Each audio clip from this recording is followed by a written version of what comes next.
आजिर कहानीटी भाई भौणींकर अतुट स्नेह संपर्क को नहीं अनेक दिन तलर घटना। संज नईवाक लगे। सूर्यंकर शेष किरण घर अगणारे पड़ी अगणाटी हाल्का आलुओरे आलोकित हेउथाए। आउ सेई छोट अगणाटी रे मोहन तार 5 पुओ छोट झीटी को पाखरे बसाई बुढ़ी असुण कहानी कहूए। मोहन स्त्री ए दुनिया जीवा परठारु मोहन तार 5 पुओ और झील लालिमार अति स्नेह आदरे लालन पालन करुथाए। सेमानंको सबु सुख सुविधा जोगाई देबा पाई मोहन अधिकारु अधिका परिश्रम करे। केतेबेले मोहन जंगल को जाई फल काठ काटी आनी बजारे बिकई, केतेबेले अन्यर खेत एवं घरे काम करी।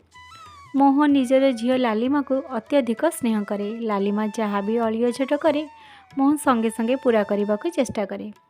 5 भाई रे गोटे भौणी होइथिबारु भाई माने मध्य भारी स्नेह आदर लालिमा को रखि थांती।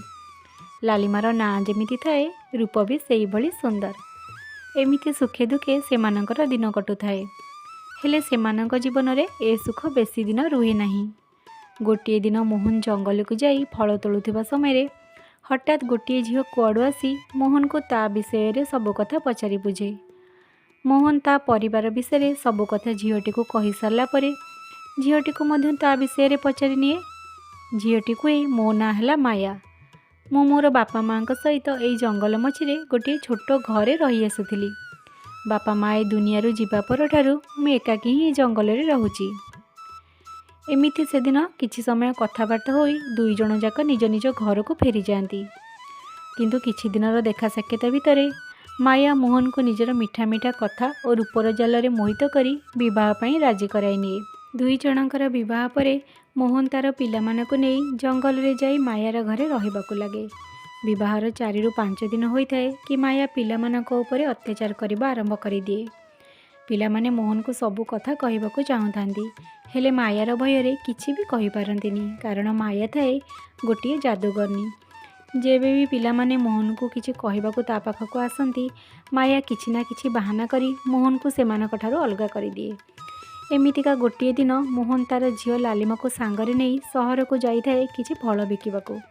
एपटे घरे कहीं नथिबा समय रे माया तार जादू द्वारा मोहन रो 5 पुओ को 5टी हंसरे परिणत कर दिए। पिला माने निजको हंस रूप रे देखि कांदिबाकु लागंती, किंतु मायार मन सेतिकिरे शांत होए नाही। से तार जादू द्वारा हंस मानकु से जंगल रु ही बाहर कर दिए। संध्या हेबारु मोहन लालिमा को नहीं घर को आसे। लालिमा घरे ता भाई मानक न पाई चारिआडे खोजिबाकु लागे। मोहन मध्य निज पुओ मानक घरे न देखी माया को निज पिला मानक विषय रे पचारे। हेले माया कहे, तुमे माने बजार को जीवा परठारु ही पुओ माने घर कुआडे चली जाइछंती। मु सेमानकु ए जंगल सारा खोजिची, हेले केउठी भी सेमानकु पाइली नाही। मते लागुची सेमाने बोध हुए सबुदिन पई कुआडे चली जाइछंती। मायार ए कथा सुनी लालिमा कई कई हो कांदिबाकु लागे। आ चुपचाप जाई गोटे घर भितर बसी रुहे। सेही दिन ठारू मायार लालिमा उपरे अत्याचार आहुरी बढ़ी जाए। माया लालिमा को घर बाहर को भी छाड़े नहीं और घरर समस्त काम कराए। मोहन मध्य मायार मिठा कथा और रूपरे एमिति मोहित थाए जे से लालिमार कष्ट को भी जानी पारे नहीं। एमितिका 15 वर्ष बीती जाए। ए 15 वर्ष भितरे लालिमा अनेक थर चेष्टा करिथाए ता भाई मानकर विषय जानिबाकु, हेले से केउठार भी तार भाई मानकर कथा जानी पारे नहीं। गोटे दिन लालिमा लुचि लुचि घर बाहरी तार भाई मानक खोजिबा पई जंगल को जाउथाए। ठीक सेही समय रे माया लालिमा को देखिनिए। माया लालिमा को गोटे कोठरी रे बंद करी कुए, आजि ठारू जदि केबे तु ए घर जिबाकु साहस करिछु ताहाले तोते मध्य तो भाई मानक परी हंस बनै छाड़ी देबी। एतिकी कही माया रागतमतम होई सेठारु चली जाए। मायार ए कथा सुनी सारला परे लालिमार पाद तळु माटी ही जेमती खसी जाए। लालिमा मने मने भाबुथाए, आज जो भाई मानकर फेरिबा बाटकु मु एते वर्ष होला चाहि बसिछि, सेमाने मायाबिनीर जादू बଳରେ हंस बनी जाइछंती। हेले मु अभागिनी भौणी मो भाई मानकु से मायार जादूरु रक्षा करि पारले नाही। हेले मते ही मो भाई मानकु तार जादूरु रक्षा करिबाकु पड़िबो। एमिति भाबी लालिमा राति हेबाकु अपेक्षा करी बसी थाए। राति हेबारु माया तार कोठरी को सोइबाकु चली जाए। ठीक यही समय रे लालिमा धीरे धीरे घरु बाहरी जाई जंगल रे थिबा गोटे गछ मूल रे लुचि बसे। सकाळ हेबारु से चुपचाप से जंगल रु बाहरी पहाड़ पर्वत घेरा होइतिबा गोटे छोट गाँ रे जाई पहुँची जाए। लालिमा दिन सारा चली चली थकी जाए। तेणु से गोटे गछ मूल विश्राम नेउथाए। ठीक यही समय गोटे बुढ़ी लालिमा को देखी ता पाखक आसी कहे, झील तुमको मुझे गाँव में आगरू केवे भी देखिनी, ता छड़ा तुमको देखिले लगुच तुम्हें भोकिला सहित थकी भी जाइछ। बुढ़ीर ए कथा शुणी लालिमा कहीं कहीं हो कांदिबाकु लगे और तार भाई मानक सहित घटी सबू घटना विषय बुढ़ी को कहे।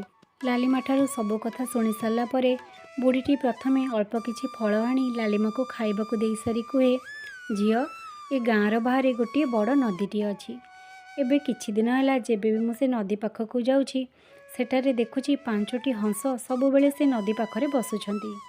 बुढ़ी ठारू ए कथा शुणी लालिमा निजर लुह पोछि बुढ़ी को कहे, बुढ़ी माँ मोते तुम सांगरे से नदी पाखक नहीं जाओ, मते लगुची से 5टी हंस ही मोर 5टी भाई होइथिबे। बुढ़ीटी लालिमा को सांगरे नहीं नदी पाखक जाए। लालिमा नदी पाखरे पहुँची देखे से नदी रे गोटे हेले भी हंस न थांती, किंतु नदी कूल हंस मानकर पर पड़ी थाए। हंस मानकर पर देखी लालिमा जानीपारे जे से पर ता हंस भाई मानकर।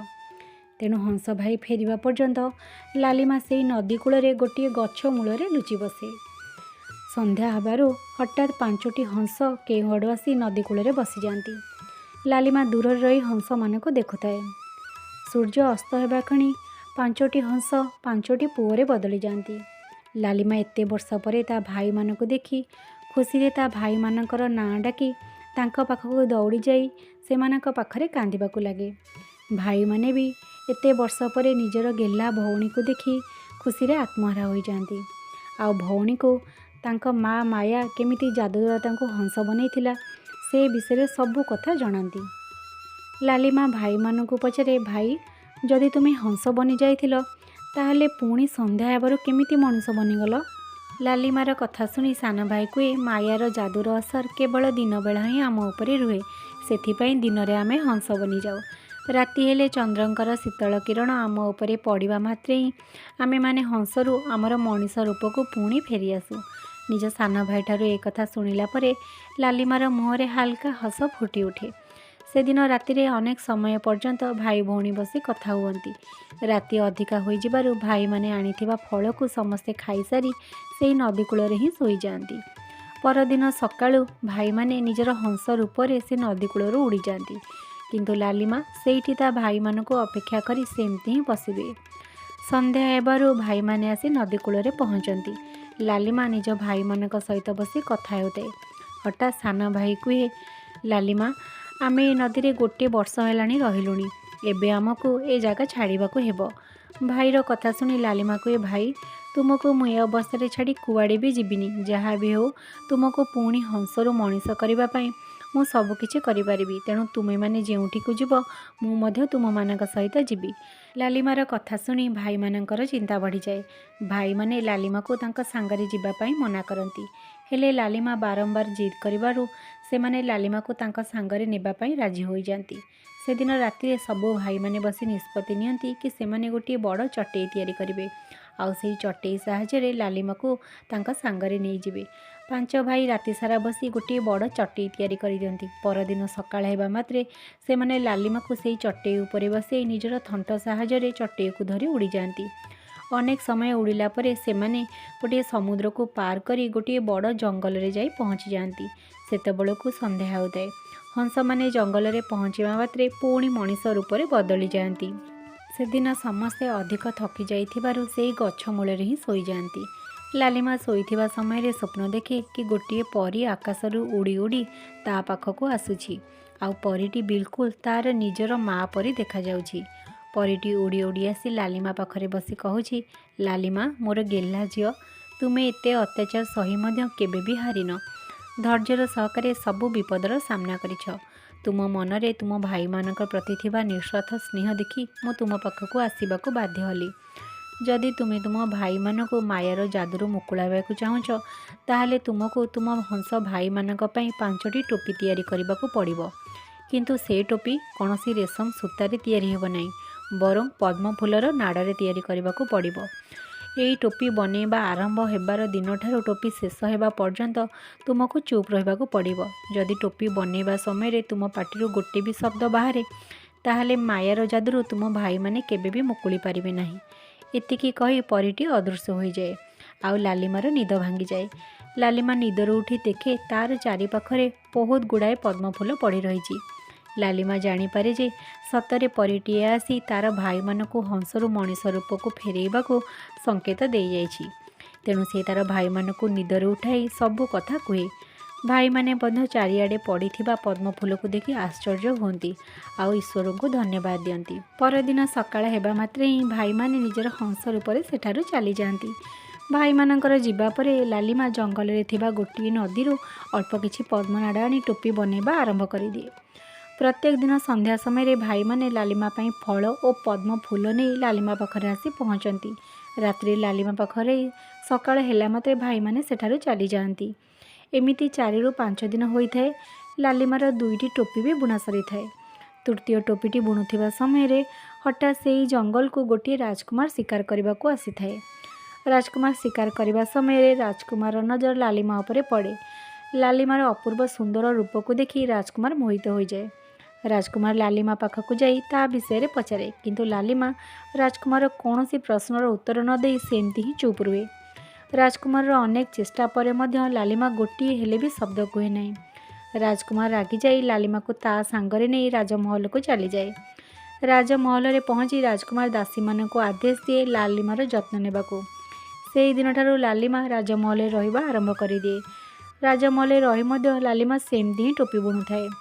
ରାଜମହଲରେ ରାଜକୁମାର ଓ ଅନେକ ଦାସୀ ଲାଲିମା ସହିତ କଥା ହେବାକୁ ଚେଷ୍ଟା କରନ୍ତି, ହେଲେ ଲାଲିମା ସେମିତି ହିଁ ଚୁପ୍ ରୁହେ।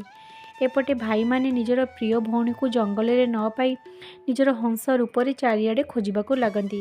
ଭାଇମାନେ ଜଙ୍ଗଲର ବାହାରକୁ ଯାଇ ଲାଲିମାକୁ ଖୋଜୁଥିବା ସମୟରେ ହଠାତ୍ ଦେଖନ୍ତି ରାଜମହଲର ଛାତର ଉପରେ ଅଳ୍ପ କିଛି ପଦ୍ମ ନାଡ଼ ପଡ଼ିଛି। ହଂସ ଭାଇମାନେ ଜାଣିପାରନ୍ତି ଯେ ସେମାନଙ୍କର ପ୍ରିୟ ଭଉଣୀ ଲାଲିମା ଏହି ରାଜମହଲରେ ହିଁ ଅଛି। ହଂସ ଭାଇମାନେ ସେହି ଛାତ ଉପରେ ଲାଲିମାକୁ ଅପେକ୍ଷା କରି ସେମିତି ବସି ରୁହନ୍ତି। ସନ୍ଧ୍ୟା ହେବାକୁ ଆସୁଥାଏ। ଲାଲିମା ଛାତ ଉପରକୁ ଆସି ଦେଖେ ତ ତାର ହଂସ ଭାଇମାନେ ସେଠାରେ ତାକୁ ଅପେକ୍ଷା କରି ଅଛନ୍ତି। ଲାଲିମା ତା ଭାଇମାନଙ୍କୁ ଦେଖି ମନେ ମନେ ଖୁସି ହୋଇଯାଏ। ଲାଲିମା ହଂସମାନଙ୍କ ପାଖକୁ ଯାଇ ତାଙ୍କର ମୁଣ୍ଡକୁ ଆଉଁସି ଦିଏ, ହେଲେ କିଛି ବି କୁହେ ନାହିଁ। ଲାଲିମାକୁ ଦେଖି ସାରିଲା ପରେ ହଂସମାନେ ମଧ୍ୟ ସେଠାରୁ ଉଡ଼ିଯାଆନ୍ତି। ଏମିତି ପ୍ରତ୍ୟେକ ଦିନ ହଂସମାନେ ସକାଳୁ ଆସି ଲାଲିମା ପାଖରେ ବସି ରୁହନ୍ତି ଆଉ ସନ୍ଧ୍ୟା ହେବା ପୂର୍ବରୁ ସେଠାରୁ ଉଡ଼ିଯାଆନ୍ତି। ଏପଟେ ଲାଲିମାର ମଧ୍ୟ ଚତୁର୍ଥ ଟୋପିଟି ବୁଣା ସରିଥାଏ। ପଞ୍ଚମ ଟୋପିଟି ବୁଣିବା ଆରମ୍ଭ କରିଥାଏ କି ଲାଲିମା ପାଖରୁ ପଦ୍ମଫୁଲର ନାଡ଼ ସରିଯାଏ। ଲାଲିମା ମନେ ମନେ ଚିନ୍ତା କରେ, ଯଦି ରାଜମହଲ ପାଖରେ ଥିବା ନଦୀକୁ ଯାଇ ଅଳ୍ପ କିଛି ପଦ୍ମନାଡ଼ ନେଇ ଆସିବି ତାହେଲେ ମୋର ପଞ୍ଚମ ଟୋପିଟି ମଧ୍ୟ ବୁଣା ସରିଯିବ। ଏମିତି ଭାବି ଲାଲିମା ରାତି ହେବାକୁ ଅପେକ୍ଷା କରି ରହିଥାଏ। ରାତି ହେବାରୁ ଲାଲିମା ଚୁପଚାପ ରାଜମହଲରୁ ବାହାରି ରାଜମହଲର ପାଖରେ ଥିବା ନଦୀକୁ ଯାଉଥାଏ। ଠିକ୍ ସେତିକିବେଳେ ରାଜମହଲର ଗୋଟିଏ ସୈନିକ ଲାଲିମାକୁ ନଦୀ ପାଖରେ ଦେଖିଦିଏ। ସୈନିକଟି ଆସି ରାଜମହଲରେ ରାଜା ଓ ମନ୍ତ୍ରୀକୁ ଲାଲିମା ବିଷୟରେ ଜଣାଏ। ରାଜା ଲାଲିମାକୁ ଦରବାରକୁ ଡାକି ଆଣି ଲାଲିମାକୁ ନଦୀ ପାଖକୁ ଯିବାର କାରଣ ପଚାରନ୍ତି, ହେଲେ ଲାଲିମା ସେମିତି ଚୁପ୍ ରହି ନିଜର ଟୋପି ବୁଣୁଥାଏ। ମନ୍ତ୍ରୀର ବାରମ୍ବାର ପ୍ରଶ୍ନ ପଚାରିବା ସତ୍ତ୍ୱେ ଲାଲିମା କିଛି ନ କହି ଚୁପ୍ ରହିବାରୁ ମନ୍ତ୍ରୀ ରାଗିଯାଇ ରାଜାଙ୍କୁ କୁହେ, ମହାରାଜ, ମୋତେ ଲାଗୁଛି ଏ ଝିଅଟି ଆମର ପଡ଼ୋଶୀ ରାଜ୍ୟର। ଏ ଝିଅଟି ଆମ ରାଜ୍ୟକୁ ଆସିଛି ଆମ ରାଜ୍ୟବାସୀଙ୍କର କିଛି କ୍ଷତି କରିବା ପାଇଁ। ତେଣୁ ଆପଣ ଏ ଝିଅଟିକୁ ମୃତ୍ୟୁଦଣ୍ଡରେ ଦଣ୍ଡିତ କରନ୍ତୁ। ମନ୍ତ୍ରୀଙ୍କର ଏ କଥା ଶୁଣି ରାଜା ଚିନ୍ତାରେ ପଡ଼ିଯାଏ, କାରଣ ରାଜା ମନେ ମନେ ଲାଲିମାକୁ ପସନ୍ଦ କରୁଥାଏ। ଲାଲିମା ମଧ୍ୟ ମନ୍ତ୍ରୀଙ୍କର କଥା ଶୁଣି ଭୟରେ ଥରୁଥାଏ, କିନ୍ତୁ ସେଇ ତାର ଭାଇମାନଙ୍କୁ ରକ୍ଷା କରିବା ପାଇଁ ସେ ଏମିତି ଚୁପ୍ ରହି ନିଜର ଟୋପି ବୁଣିବାରେ ଲାଗିଥାଏ। ରାଜା ଶେଷ ଥର ପାଇଁ ଲାଲିମାକୁ ତାର ପରିଚୟ ପଚାରନ୍ତି, ହେଲେ ଲାଲିମା କିଛି ନ କହିବାରୁ ରାଜା ତାକୁ ପରଦିନ ସକାଳେ ସମସ୍ତଙ୍କ ସାମ୍ନାରେ ମୃତ୍ୟୁଦଣ୍ଡରେ ଦଣ୍ଡିତ କରିବାକୁ ଆଦେଶ ଦିଅନ୍ତି। ରାଜଦରବାରରୁ ସମସ୍ତେ ନିଜ ନିଜ କୋଠରୀକୁ ଚାଲିଯାଆନ୍ତି। ଲାଲିମା ମଧ୍ୟ ନିଜ କୋଠରୀକୁ ଚାଲିଯାଏ। ଲାଲିମା ସେମିତି ରାତି ସାରା ଜହ୍ନ ଆଲୁଅରେ ବସି ଟୋପି ବୁଣୁଥାଏ ଆଉ ମନେ ମନେ ଭାବୁଥାଏ, ଯଦି କାଲି ଭିତରେ ମୋର ଏ ଟୋପିଟି ବୁଣା ନ ସରିବ ତାହେଲେ ମୋର ମୃତ୍ୟୁ ନିଶ୍ଚିତ। କିନ୍ତୁ ମୁଁ ମରିବା ପୂର୍ବରୁ ମୋ ଭାଇମାନଙ୍କୁ ସବୁଦିନ ପାଇଁ ସେ ମାୟାର ଜାଦୁରୁ ମୁକୁଳାଇବି। ଏମିତି ଭାବି ଲାଲିମା ଟୋପି ବୁଣିବାରେ ଲାଗିପଡ଼େ। ସକାଳ ହୁଏ। ରାଜାଙ୍କ ଆଦେଶ ଅନୁସାରେ ଲାଲିମାକୁ ସମସ୍ତଙ୍କ ସାମ୍ନାରେ ମୃତ୍ୟୁଦଣ୍ଡ ଦେବା ପାଇଁ ତାକୁ ରାଜମହଲରୁ ବାହାରକୁ ନିଆଯାଏ। ଏପଟେ ହଂସ ଭାଇମାନେ ରାଜମହଲର ଛାତ ଉପରେ ଲାଲିମାକୁ ଚାରିଆଡ଼େ ଖୋଜିବାକୁ ଲାଗନ୍ତି। ନିଜର ପ୍ରିୟ ଭଉଣୀକୁ ନ ପାଇ ସେମାନେ ଆକାଶରେ ଉଡ଼ି ରାଜମହଲର ବାହାରେ ଲାଲିମାକୁ ଖୋଜୁଥାନ୍ତି। ଏମିତିକା ଉଡ଼ୁଥିବା ସମୟରେ ହଂସମାନେ ଦେଖନ୍ତି କି ଗୋଟିଏ ବଡ଼ ପଡ଼ିଆରେ ଅନେକ ଲୋକ ଅଛନ୍ତି ଆଉ ସେଠାରେ ଲାଲିମା ମଧ୍ୟ ଅଛି। ଲାଲିମାକୁ ମୃତ୍ୟୁଦଣ୍ଡ ଦେବାକୁ ସୈନିକମାନେ ପ୍ରସ୍ତୁତ ହେଉଛନ୍ତି। ହଂସମାନେ ଏସବୁ ଦେଖି ଭୟରେ ଉଡ଼ିଯାଇ ଲାଲିମାର ଚାରିପଟେ ବସିଯାଆନ୍ତି। ହଂସମାନଙ୍କୁ ଦେଖି ସୈନିକଟି ରାଗିଯାଇ ହଂସମାନଙ୍କୁ ମାରିବା ପାଇଁ ଆସୁଥାଏ। ଠିକ୍ ସେହି ସମୟରେ ଲାଲିମାର ପଞ୍ଚମ ଟୋପିଟି ମଧ୍ୟ ବୁଣା ସରିଯାଏ। ଲାଲିମା ଖୁସି ହୋଇ ଜୋରରେ ପାଟି କରି କୁହେ, ରୁହନ୍ତୁ ମହାରାଜ, ମୁଁ ଆପଣଙ୍କୁ ସବୁ ସତ କଥା କହିବି। ଲାଲିମା କଥା କହୁଥିବାର ଦେଖି ରାଜାଙ୍କ ସହିତ ରାଜ୍ୟବାସୀ ମଧ୍ୟ ଆଶ୍ଚର୍ଯ୍ୟ ହୋଇଯାନ୍ତି। ଆଉ ସମସ୍ତେ ଉତ୍ସୁକତାର ସହିତ ଲାଲିମାର ଉତ୍ତରକୁ ଅପେକ୍ଷା କରି ରହିଥାନ୍ତି। ଲାଲିମା ରାଜାଙ୍କୁ କିଛି କହିବା ପୂର୍ବରୁ ପ୍ରଥମେ ତାର ହାତରେ ଧରିଥିବା 5ଟି ଟୋପିକୁ ନେଇ ହଂସମାନଙ୍କ ମୁଣ୍ଡରେ ପିନ୍ଧେଇ ଦିଏ। ଟୋପିଟି ପିନ୍ଧିବା ମାତ୍ରେ 5ଟି ହଂସ 5ଟି ମଣିଷରେ ବଦଳି ଯାଆନ୍ତି। ଲାଲିମା ନିଜ ଭାଇମାନଙ୍କୁ ଦେଖି ଖୁସି ହୋଇଯାଏ। ଏପଟେ ରାଜା, ମନ୍ତ୍ରୀ ଓ ରାଜ୍ୟବାସୀ ଏସବୁ ଦୃଶ୍ୟକୁ ଦେଖି ଲାଲିମାକୁ ଆଶ୍ଚର୍ଯ୍ୟ ସହକାରେ ଚାହିଁ ରହିଥାନ୍ତି। ଲାଲିମା ରାଜାଙ୍କ ପାଖକୁ ଯାଇ କେମିତି ମାୟା ତାର ଭାଇମାନଙ୍କ ସହିତ ଛଳନା କରି ମଣିଷରୁ ହଂସ ବନି ଦେଇଥିଲା ସେ ବିଷୟରେ ଜଣାଏ ଓ ଏତେ ଦିନ ପର୍ଯ୍ୟନ୍ତ କ'ଣ ପାଇଁ ଲାଲିମା ଚୁପ୍ ରହିଥିଲା ସେ ବିଷୟରେ ମଧ୍ୟ କୁହେ। ରାଜା ଲାଲିମା ଠାରୁ ସବୁ କଥା ଶୁଣି ସାରିଲା ପରେ ଲାଲିମା ପାଖକୁ ଯାଇ କୁହନ୍ତି, ଲାଲିମା, ତୁମର ତୁମ ଭାଇମାନଙ୍କ ପ୍ରତି ଥିବା ସ୍ନେହ ଓ ତ୍ୟାଗ ଆଗରେ ମୁଁ ନତମସ୍ତକ। ତୁମ ବିଷୟରେ ମୁଁ କିଛି ନ ଜାଣି ତୁମକୁ ମୃତ୍ୟୁଦଣ୍ଡ ଦେବାକୁ ଯାଉଥିଲି। ମୋର ଏ ବଡ଼ ଅପରାଧ ପାଇଁ ମୋତେ କ୍ଷମା କରିଦେବ। ରାଜାଙ୍କର କଥା ଶୁଣି ଲାଲିମା କୁହେ, ନା ମହାରାଜ, ଆପଣ ଏ ରାଜ୍ୟର ରାଜା। ଏ ରାଜ୍ୟକୁ ରକ୍ଷା କରିବା ଆପଣଙ୍କର କର୍ତ୍ତବ୍ୟ। ଆପଣ ଯାହା ବି ନିଷ୍ପତ୍ତି ନେବେ ନିଶ୍ଚିନ୍ତ ଭାବରେ ରାଜ୍ୟବାସୀଙ୍କ ମଙ୍ଗଳ ପାଇଁ। ଲାଲିମାର କଥା ଶୁଣି ରାଜା ଖୁସି ହୋଇଯାଏ। ରାଜା ଲାଲିମାର ଭାଇମାନଙ୍କ ପାଖକୁ ଯାଇ କୁହେ, ଯଦି ତୁମମାନଙ୍କର ଅନୁମତି ମିଳେ ମୁଁ ତୁମ ଭଉଣୀକୁ ଏ ରାଜ୍ୟର ରାଣୀ ବନେଇବାକୁ ଚାହୁଁଛି। ରାଜାଙ୍କର କଥା ଶୁଣି ଭାଇମାନଙ୍କର ଖୁସି କହିଲେ ନ ସରେ। ଭାଇମାନେ ଖୁସିରେ ହଁ ଭରନ୍ତି। ଅତ୍ୟନ୍ତ ଧୁମଧାମରେ ରାଜା ଓ ଲାଲିମାର ବିବାହ ସମ୍ପନ୍ନ ହୁଏ। ସେହିଦିନଠାରୁ ଲାଲିମା ରାଜା ଓ ନିଜର ଭାଇମାନଙ୍କ ସହିତ ରାଜମହଲରେ ଖୁସିରେ ଦିନ କାଟେ।